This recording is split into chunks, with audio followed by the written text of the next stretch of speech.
وَكَفَى بِاللَّهِ حَسِيبًا مَا كَانَ مُحَمَّدٌ أَبَا أَحَدٍ مِّن رِّجَالِكُمْ وَلَٰكِن رَّسُولَ اللَّهِ وَخَاتَمَ النَّبِيِّينَ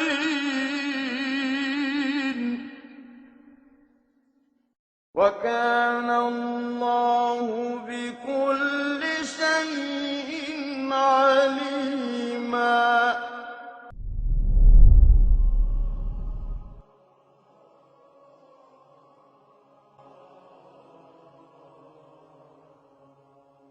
This problem you should pose to the Christians, because the Muslim has given his hand. Look, he says Jesus is the Christ. The Muslim says that. The Muslim says that he was the Messiah. He says he was born miraculously, that he gave life to the dead by God's permission. He healed those born blind and the lepers. Look, the Muslim is giving his hand of friendship again and again and again.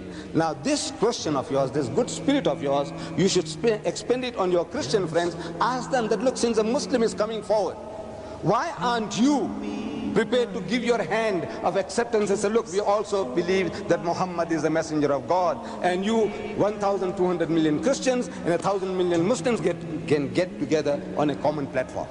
Now do that service for mankind. Ask your Christian friends.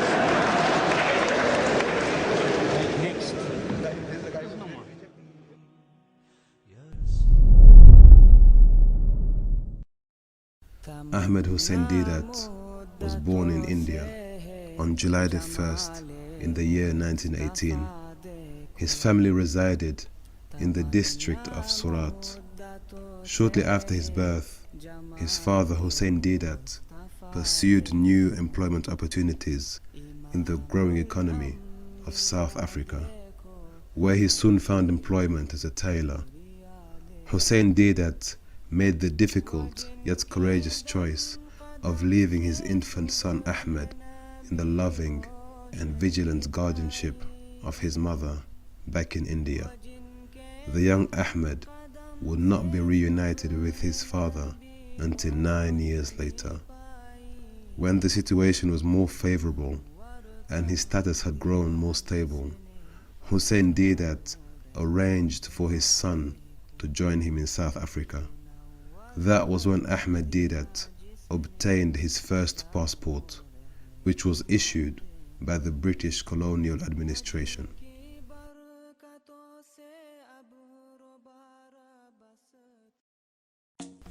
Ahmed's journey across the continent was to mark a sequence of curious encounters and exciting new experiences for the 9-year-old adventurer.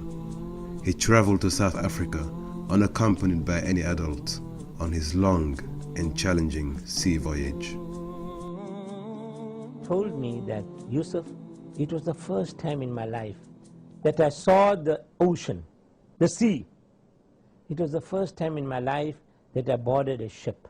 I never knew what a ship looked like. By the grace of God, the young lad arrived safely in South Africa in August 1927.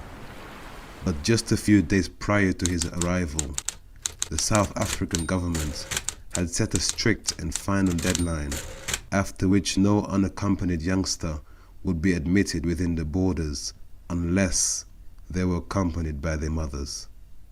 And as fate would have it, Ahmed Deedat arrived at Durban's shipping harbour only 24 hours too late.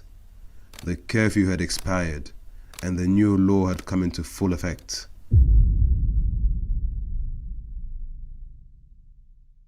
This meant that Ahmed Deedat and all the other children on board would have to be repatriated to India unless they were accompanied by their mothers.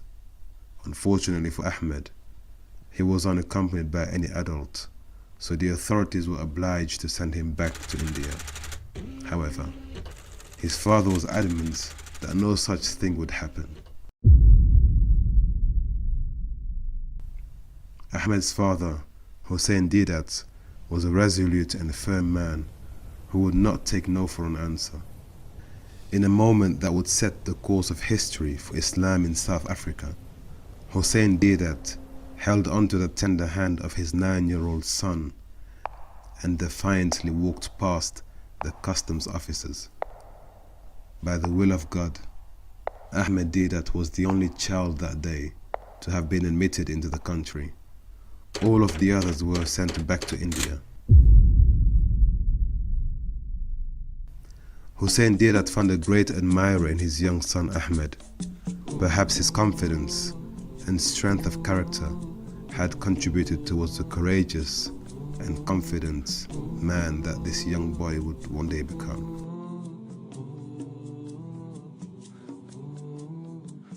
Ahmed was enrolled at the Anjuman school in central Durban.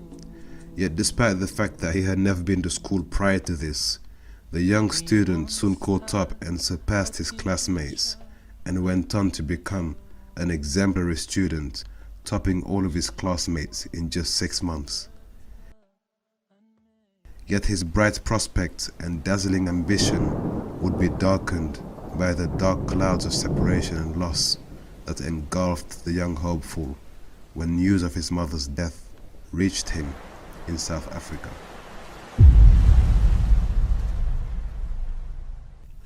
Ahmed's mother had only survived a few months following his journey to South Africa. Unbeknown to either of them, they would never come to see one another again in this life.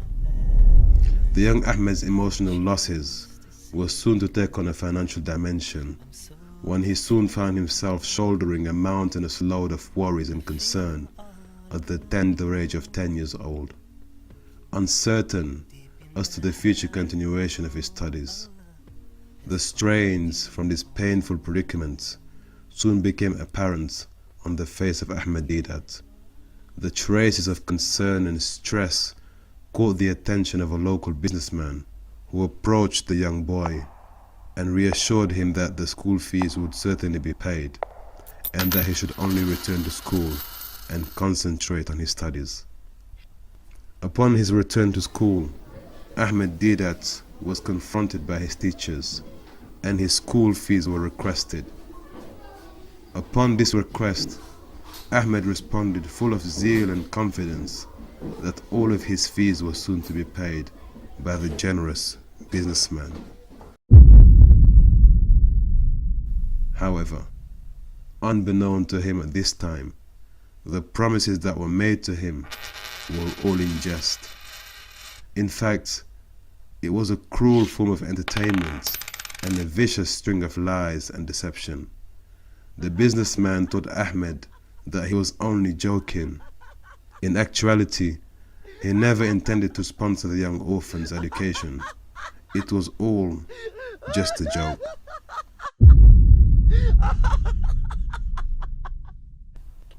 As tragic as this was, the young Ahmed was soon to experience even more hardship when his father was forced to discontinue the school payments and to take him out of school due to the financial struggle they were facing.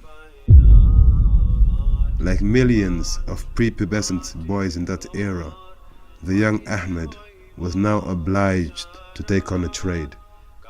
He found his vocation 30 kilometers outside the city of Durban, in a quaint local country store known as Adams Mission Station, which was noticeably positioned opposite a missionary center, a formation center where young African missionaries were being recruited and trained to evangelize the local populations. These students would frequent the shop and begin to preach to Ahmed Deedat. They used him as some sort of guinea pig. They tested all of their techniques on the staff at the store, many of whom were Muslim by faith, but were totally clueless as to what this faith actually meant. Seeing this state of vulnerability and susceptibility, the young missionaries would fire various questions and challenge the Muslim shop workers with all sorts of refutation against Islam and against the Prophet Muhammad sallallahu alaihi wasallam. This routine became continuous and was repeated on a daily basis. The ordeal came to such an extent that despite the difficulty in finding a gainful employment in those days, Ahmed Deedat began to seriously consider quitting his job just to escape the constant taunts and challenges from the young missionaries. Knowing little more than the testimony of faith and a few minor details about Islam, Ahmed Deedat found himself unable and incapable of defending his own belief, despite the mounting challenges and attacks on a daily basis. Yet he felt what was a growing desire and an overwhelming inner sentiment that pushed him to seek some sort of enlightenment and clarification regarding these matters. But unbeknown to him, all of the answers he was looking for were to be found right where he was stationed. The enlightening moment was finally unraveled when the young assistant began rummaging through his boss's warehouse in search of more interesting reading material. It was then that he discovered a worm-eaten book that would change the course of his life forever. The book was old and dusty, and upon wiping away the dirt from its covers, the book's title was revealed. It had an Arabic type with the following words inscribed beneath it: Izharul Haqq, which translates in English as the truth revealed. The book had a publication date of 1915 and was published in India. As if some sort of answer to his quest for information, Ahmed Deedat soon realized that the contents of this very book would provide him direct and elaborate answers to all of the questions that were clouding his mind. In fact, the entire book was an account of various encounters between Christian missionaries that had been sent to India to evangelize the gospel and to convert Muslim populations using various strategies and arguments for the cause. The contents of this book also documented various accounts and details of spectacular debates that took place between Muslim scholars and the missionary professors that would challenge them to public debates in the local Urdu language. Fired up with zeal and enthusiasm and the desire to learn and discover, it was in that very hour that Ahmed Deedat began to learn the answers that he was so in need of. As he flickered through each page with passion and persistence, his fervor was matched by the depth and brilliance of the arguments and the logical sequences presented by the Muslim author. More than providing a gold mine of information, the book had sparked a deep interest and inspired the young reader to begin a lifelong quest of seeking knowledge and facts about the various religious traditions and manuscripts from an Islamic perspective. But more importantly, the book had reattached him to Islam. He began reading the Holy Quran and memorizing its beautiful verses with all the beautiful explanations while he was conducting his own research into the Bible and the New Testament. He then purchased his first Bible and began taking notes on the verses in his very own notebook. Soon, Ahmed Deedat began engaging with the young missionaries that came to the store, and soon, one by one, they would cease to visit the store when they were confronted with the brilliant and logical argument from the young Ahmed. Now motivated and enthusiastic in his position, Ahmed Deedat left the store and decided to visit a local Bible study class that was being delivered by an English revert to Islam. His name was Mr. Fairfax. Ahmed Deedat attended the lectures with enthusiasm and learned much about comparative religion and about biblical sciences. A few months had passed and Mr. Fairfax ceased to attend. The students were saddened by his absence, and Ahmed stood in on behalf of the teacher.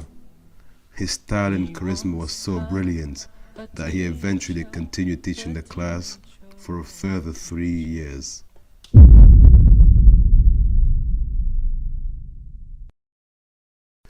Gone were the days when Ahmed Deedat would be swamped by questions and challenges from local missionaries that visited the store, and gone were the days of timid responses and half-hearted attempts to defend his faith.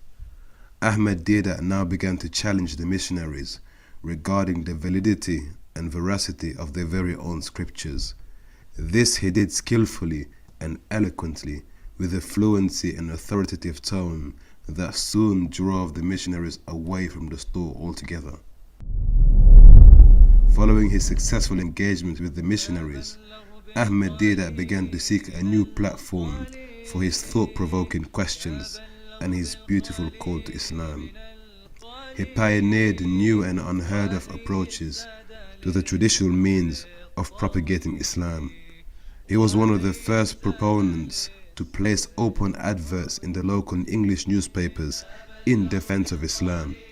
This was indeed unique and unheard of during the British colonial rule. He soon purchased an English translation of the Holy Quran by Yusuf Ali, and he began to memorize its chapters and its verses. This was to be the single greatest and most prized investment of Ahmed Deedat. The Quran became an inspiration, and he drew all his love and motivation from its luminous and beautiful verses. So we started with advertising the Quran in our local Sunday newspapers, one called the Sunday Tribune.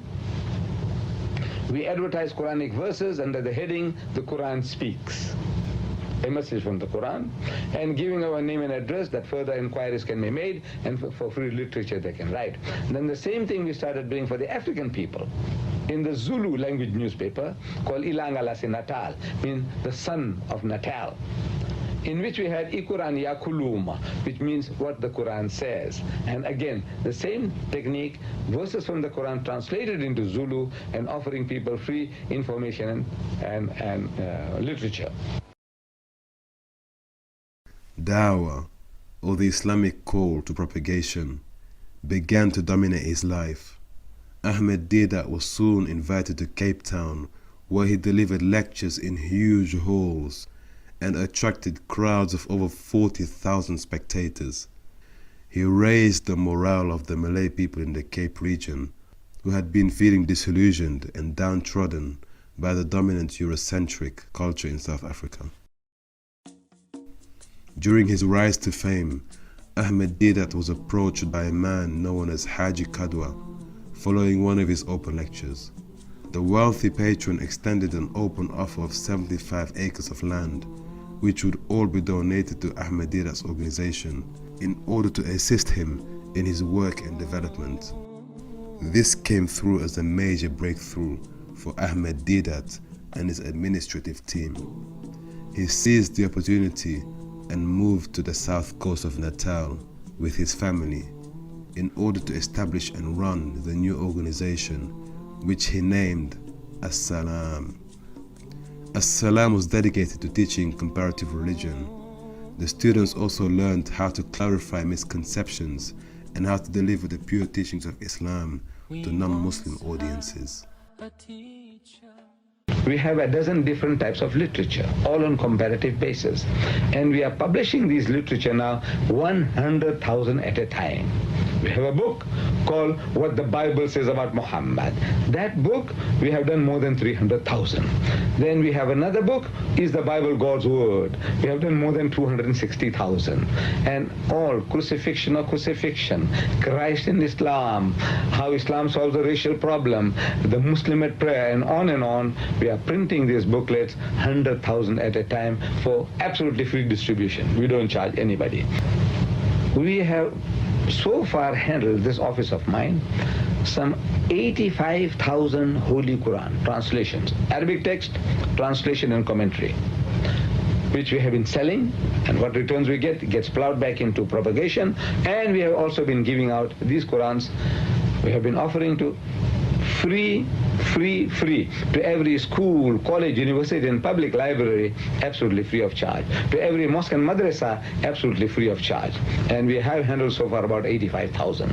We have just placed an order now for another 100,000 for helping our brethren all over the world. For example, I'm sending 10,000 Qur'ans to our Afro-American brethren in America. I want to help the people in Sri Lanka and in India, Pakistan, in the UK.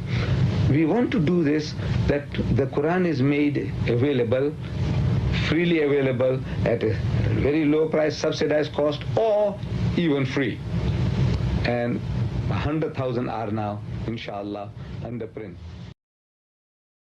But by 1973, As-Salam had run out of steam, and Ahmed Deedat was confronted with dwindling financial resources and an overstretched workload. As-Salam had not been developed into the multinational development agency that was originally envisioned. So after 17 years of faithful service and continuous effort towards the project, Shaikh Ahmed Deedat cordially resigned from his post as a leading authority in As-Salam. However, where a door was shut, a window of opportunity was opened for the Sheikh. He soon found himself immersed in the development of a new and more ambitious project. The Islamic Propagation Center International, or the IPCI, was subsequently founded and directed by Ahmed Deedat in the weeks and months that followed his resignation from As-Salam. Here he aimed at internationalizing the dawah to reach a broader audience and to make a far greater impact. The Sheikh soon realized his international ambition when he set off for his first trip to the Arab world in 1976. He was accompanied by a close friend of his, Ibrahim Jadwat. The two of them traveled to Riyadh for an Islamic conference. Ibrahim attended the conference with the intention to elicit some interest in Ahmed Deedat and his work at the time. But at the time he was very little known in the Arab world. So upon prompting some Arab journalists to interview Ahmed Deedat, Ibrahim was met with indifference and a genuine lack of concern. Some even laughed and noted that with so many famous sheikhs in Saudi Arabia, what need did they have to interview an unknown man from South Africa? But driven by a tenacious and tireless conviction in Ahmed Deedat's unique talents, Ibrahim Jadwat eventually convinced the Saudi broadcasters to interview Ahmed Deedat for 2 minutes. The rest, as they say, is all history. Shaikh Ahmed Deedat, with his engaging approach, his dynamic personality, and his deep encyclopedic knowledge of Christian quotes and Bible references, had swept the Arab world off his feet. Going to Riyadh opened up many doors for him, and his dream of printing and distributing the Quran and other literature soon became a reality. وقال إنني من المسلمين ولا تستوي الحسنة ولا السيئة ادفع بالتي هي أحسن فإذا الذي بينك وبينه عداوة كأنه ولي حميم. Ahmed Deedat was a pioneer of contemporary mass dawah. He was ahead of his time in his diverse strategies to deliver the message of Islam to a modern audience. He directly challenged the Christian missionary movements in the Muslim world, and he began to pave the way for a new generation of Muslim thinkers and activists. His tireless efforts to propagate the pristine message of Islam resulted in many outstanding achievements even during his lifetime. The IPCI printed thousands of noble Qur'ans, which were being distributed worldwide. His organization printed various books and titles, and they produced lengthy cassettes which were being circulated across the globe. But perhaps Ahmed Deedat was most known for his groundbreaking lectures, which were organized and delivered worldwide. is the most unjust thing to do. Can you imagine you go and commit all the crimes in the world and we catch the most innocent man that we can find and hang him? You think God Almighty is such a person, is such a being that for Adam's sin, Adam and Eve, they ate the fruit, and now he's going to put everybody into hell, and he's going to take his own son, an innocent child who had done no wrong, and have him hanged, and his poor man doesn't want to die, he's crying, sweating blood, and never mind, hook or by crook, get him hanged. Is that God? Is that a loving God? You are a loving father to your child, I take it, if you have any children. And for somebody coming along committing a crime in your house, you go and kill your child for somebody else's crime? Is that what you do because you love this criminal so much, all these sinners? Next man. Next man. In November 1986, Shaikh Ahmed Deedat's greatest debate was anticipated on both sides of the Atlantic. He had agreed to participate in a historic debate with the American missionary and famous televangelist, the Reverend Jimmy Swaggart. The debate was entitled, "Is the Bible the Word of God?" It was to be held in Jimmy Swaggart's hometown of Baton Rouge in Louisiana. The event was much anticipated and attracted a huge audience. In fact, Ahmed Deedat's bold and daring challenge in the Reverend's hometown was foreseen by some people as being almost Davidian against the Galician powerhouse that was Reverend Jimmy Swaggart.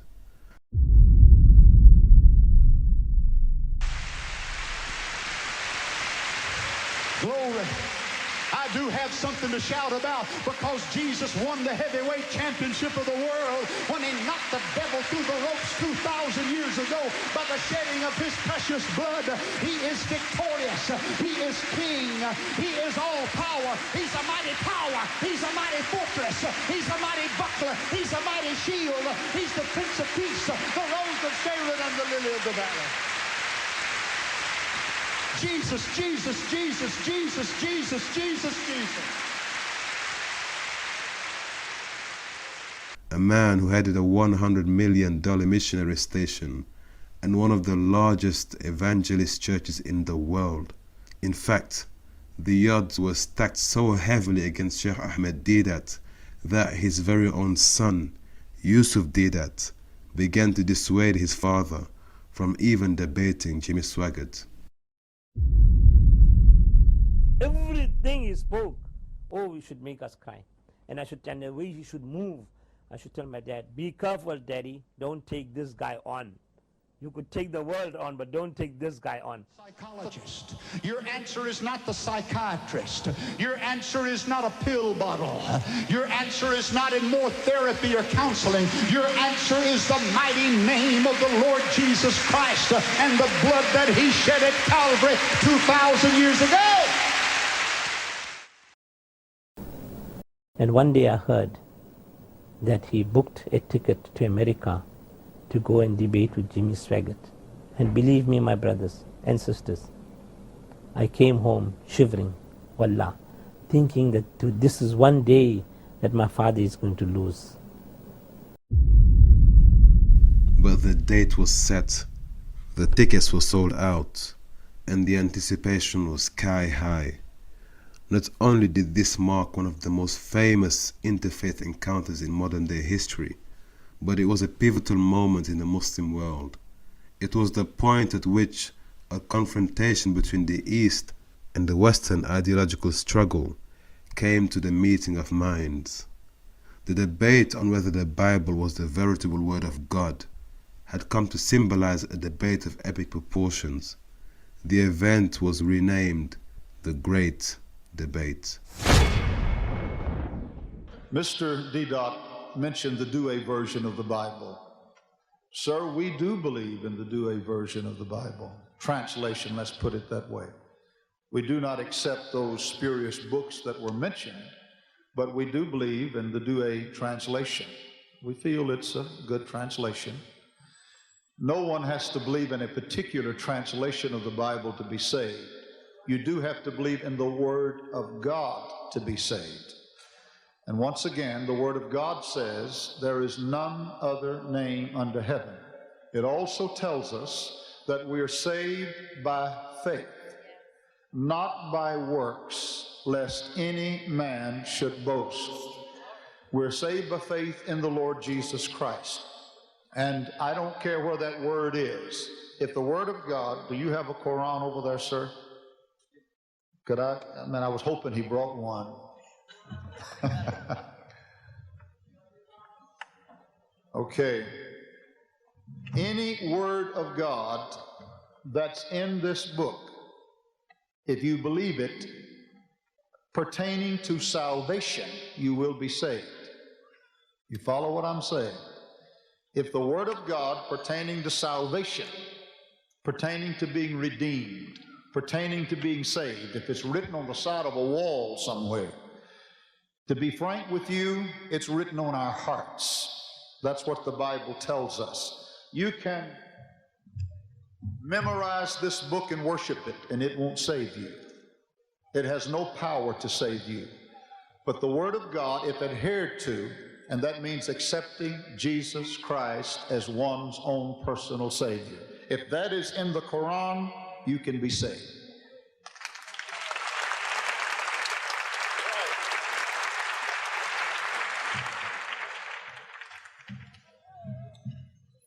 Mr. Deedat, how does the Muslim account for different versions of the Quran? Does this make all of the versions lies, as you claim the Bible is? I repeat, there is no such thing as different versions of the Quran. I said there are translations. Yours are versions. Brother Swaggart, in the previous question he answered, he said, look, there are 7 spurious books in the Dewey version. 7 spurious means which he rejects. So it's a version. There are 7 books out of this which he is not prepared to accept as the Word of God. Whereas every Quran in the world translated as it is God's Word translated. And you have a choice of words, but they are not versions. This is a version.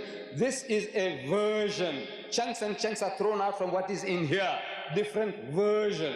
I hope you understand my English. You know, I don't know how simpler I can put it to you. That the things are varying. What is in here? 7 books? Not in here. What is in here is not in there. What is in here is taken out from there again. Can you see? It's a version. I hope. I don't know. Reverend Jimmy Swaggart, what is Trinity?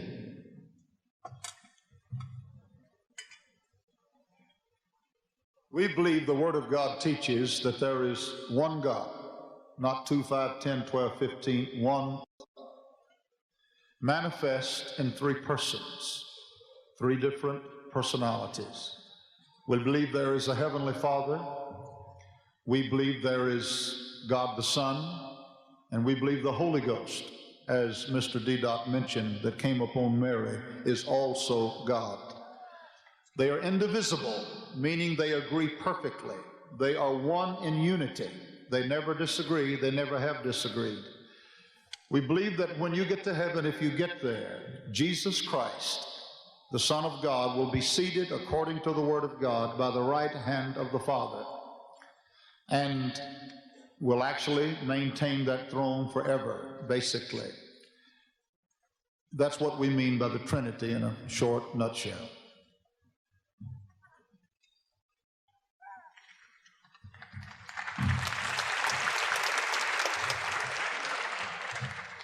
We have a time exactly for 2 more questions. Mr. Deedat, do you believe in the Holy Ghost? Why or why not? You see, the idea of the Holy Ghost in Christendom is that he is one in a Trinity. But the Christian says that the Father is God, the Son is God, and the Holy Ghost is God. But they are not 3 gods, but 1 God. In his catechism, he continues that the Father is Almighty, the Son is Almighty, and the Holy Ghost is Almighty. But there are not three Almighties, but one Almighty.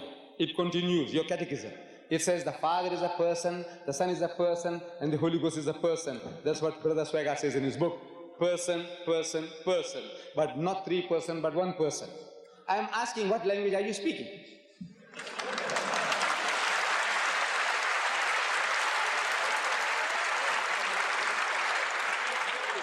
I'm asking, is that English? By God, it is gibberish, it's not English. You see, you say person, person, person, but not three person, but one person. I said, Brother Swagat, you and your two other brothers, let's say you are three identical triplets, and we can't make the difference out between the three of you. They're all identical. We can't make out the difference. If one of you commit murder, can we hang the other? You say no.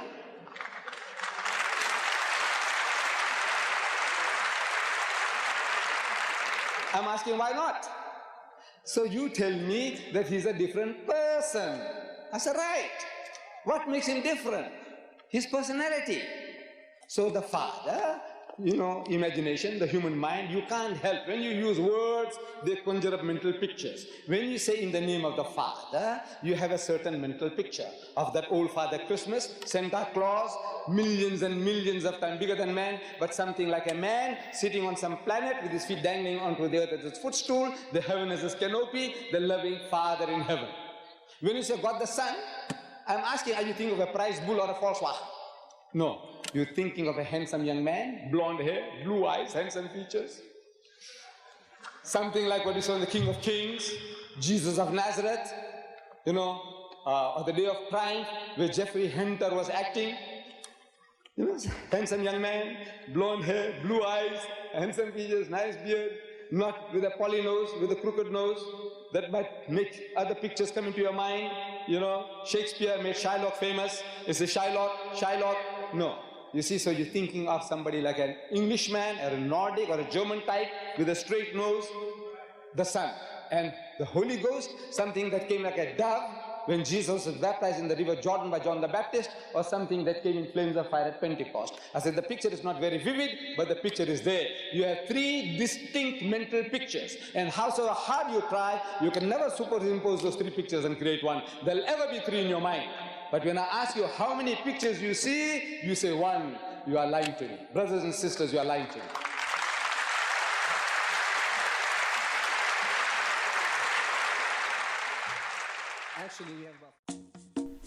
The outcome of this momentous debate took the entire world by surprise and had overwhelmed countless spectators across the world. By the will of God, Shaikh Ahmed Deedat defeated the seasoned American evangelist in a captivating exchange of words and an eloquent presentation of evidence and logical deduction in support of the Muslim perspective. The outcome of this debate propelled Ahmed Deedat to new heights in his career. He was soon to be swept up in a whirlwind of tours, visiting and lecturing in numerous countries.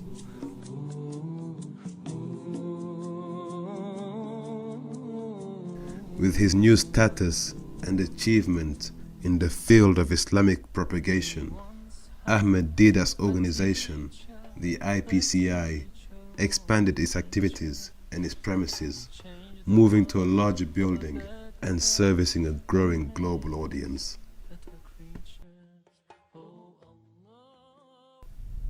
In 1986, the Saudi administration awarded Ahmed Deedat by honoring him with the prestigious King Faisal International Prize for Service of Islam. Ahmed Deedat's style and charisma influenced a new generation of Muslim thinkers and defenders of the faith. Perhaps one of the most prominent students of the late Sheikh is Dr. Zakir Naik, who owes a great debt of gratitude to the late Sheikh. I would like to give an example of the man, of the person who had very small means but reached the heights in his field. The man, the person who changed my life. and converted me from a doctor of a body to a doctor of soul. And I'm sure you know the name of that man. He's none other than Shaikh Ahmed Deedat. At the height of his fame and influence, Shaikh Ahmed Deedat was in contact with several world leaders and men of influence. He was reported to have even received a personal call from the late President Nelson Mandela, who happened to be on a state visit to Saudi Arabia at the time. The President had called Ahmed Deedat to congratulate him for his achievement in the Muslim world. And in 1984, Shaikh Ahmed Deedat even challenged the Pope to a public debate in the Vatican Square, but the Pope declined the invite. His Holiness the Pope is busy. And he is the head of 850 million Roman Catholics. His Holiness the Pope. And His Holiness the Pope has just made a proclamation. You get this Morning Star and you read there, he is making his wish known to the world that he wants to have a dialogue with the Muslims. Dialogue. You know what's a dialogue? A friendly chat, an exchange of views, communication between one group of people and another, in this particular instance with the Muslims. Now you have to inform this to people. His Holiness the Pope, he wants to have a dialogue. Wherever he goes, he wants to have a dialogue with the Muslims. But suppose His Holiness was here today with us. I would have, in all humility, approached him. Your Holiness, the Quran tells us to have a dialogue with you. Ta'alaw, ta'alaw. Allah tells us to call them ta'alaw, ta'alaw. And in the book of Isaiah, also the Holy Bible tells you, come, let us reason together. Come, let us reason together. So, we are going to have a little dialogue. Though I had tried to have a dialogue with him, I had written to him, but unfortunately it didn't come about. Shaikh Ahmed Deedat was the father of modern-day interfaith dialogue and debate within the Muslim world. His world tours guaranteed packed auditoriums and energized countless communities to defend their faith once more in the most eloquent and convincing of ways, by simply understanding and quoting the luminous verses of the noble Quran. Just when his fame grew to wondrous proportions and his following began to grow internationally, the Sheikh's career came to an abrupt stop in 1996, when he delivered his last lecture in Sydney, Australia. The lecture was considered to be one of his most passionate talks ever delivered. On May the 3rd, 1996, Shaikh Ahmed Deedat suffered a severe stroke known as Locke syndrome. The effect of this stroke left him paralyzed from the neck down. He was no longer able to speak or swallow. In fact, concerns grew so high that several doctors began to inform the Deedat family that the great man had only 10 days to live. Upon receiving this devastating news, Yusuf Deedat, the son of Ahmed Deedat, returned home and began to make a series of urgent calls to his contacts in Saudi Arabia. Following a number of urgent calls, Ahmed Deedat was taken to Saudi Arabia on a medical jet. It was dispatched by the Saudi royal family. Ahmed Deedat spent the following 10 months in a highly specialized unit at the King Faisal Hospital in Riyadh, where he was trained to use special machines to communicate with eye movements. The Saudi government had even appointed a specialist neurologist from Germany to take care of Ahmed Deedat. Following his return home from Saudi Arabia, Ahmed Deedat spent the next 9 years of his life bedbound in his South African home. Shaikh Ahmed Deedat's greatest battle came to an end on August the 8th, 2005, when the disease had totally weakened his body and eventually claimed his life.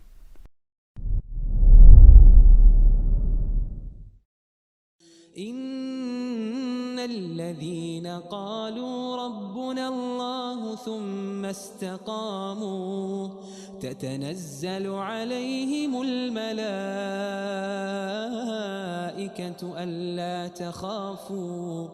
ألا تخافوا ولا تحزنوا وأبشروا بالجنة التي كنتم توعدون نحن أولياؤكم في الحياة الدنيا وفي الآخرة ولكم فيها ما تشتهي أنفسكم ولكم فيها ما تدعون نزلا من غفور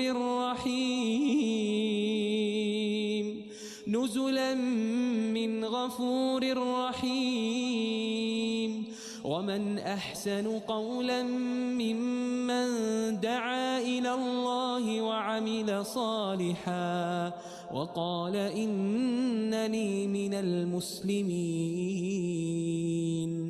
ولا تستوي الحسنة ولا السيئة ادفع بالتي هي أحسن فإذا الذي بينك وبينه عداوة كأنه ولي حميم وما يلقاها إلا الذين صبروا وما يلقاها إلا ذو حظ عظيم.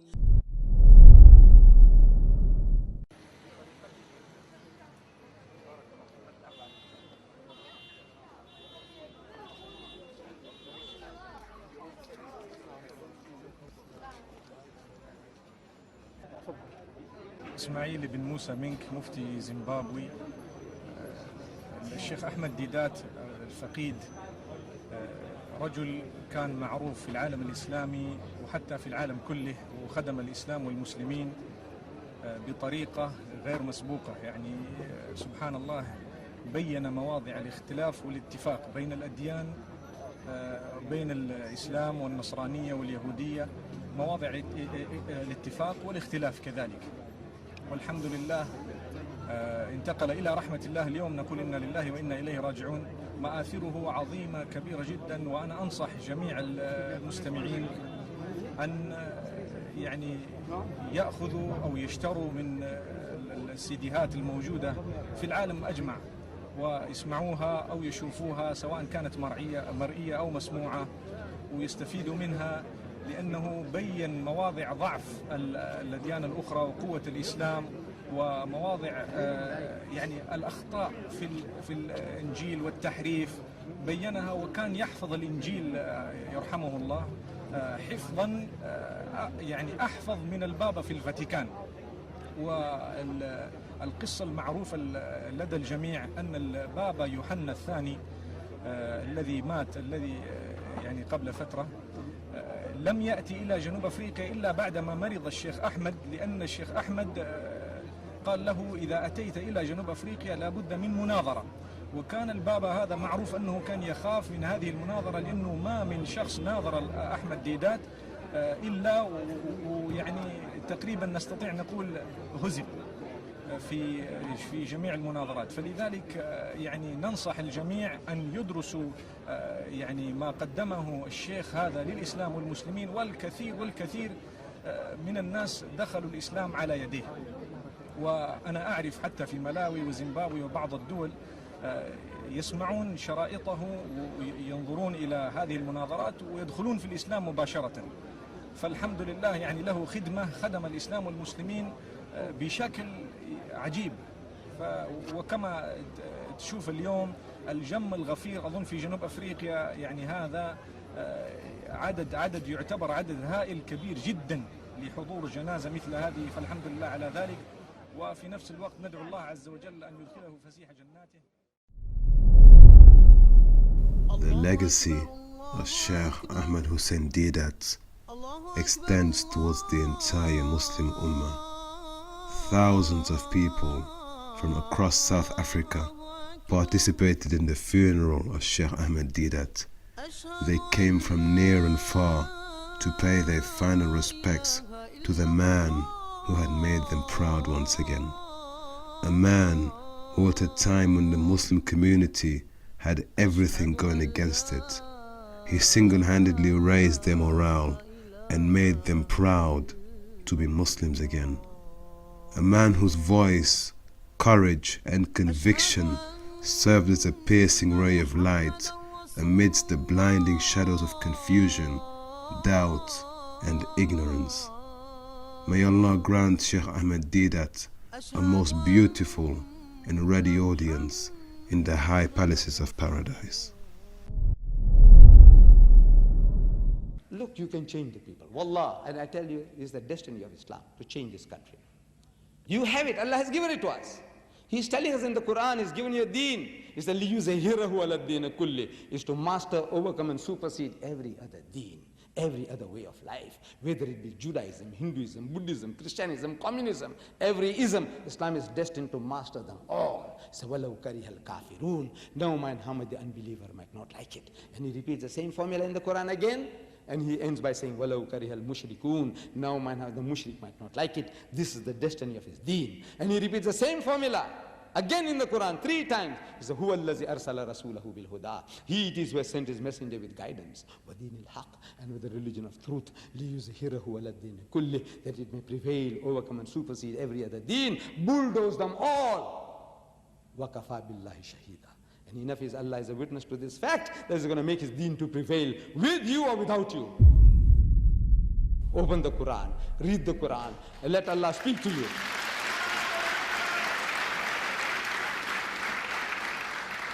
Allah will do it for you. Allow His book to touch you, your heart. And inshallah, allow Allah to talk to you. And He's talking to you in the Quran. He's talking to you and me and to every passerby in the street. Let Him talk to you. And you will not be able to sit on your backside doing nothing, waiting for the other people to come and make a mess of you, to use you as a punching bag, to use you as a doormat, to want to make nests in your head. Is that the role? Allah says no. لِيُزْهِرَهُ عَلَى الدِّينِ كُلِّهِ وَكَفَى بِاللَّهِ شَهِيدًا. And enough is Allah is a witness to this fact that is going to make His deen to prevail. It's a privilege Allah is giving you. Take it. وَآخِرُ الدَّعْوَانَ أَنِ الْحَمْدُ لِلَّهِ رَبِّ الْعَالَمِينَ.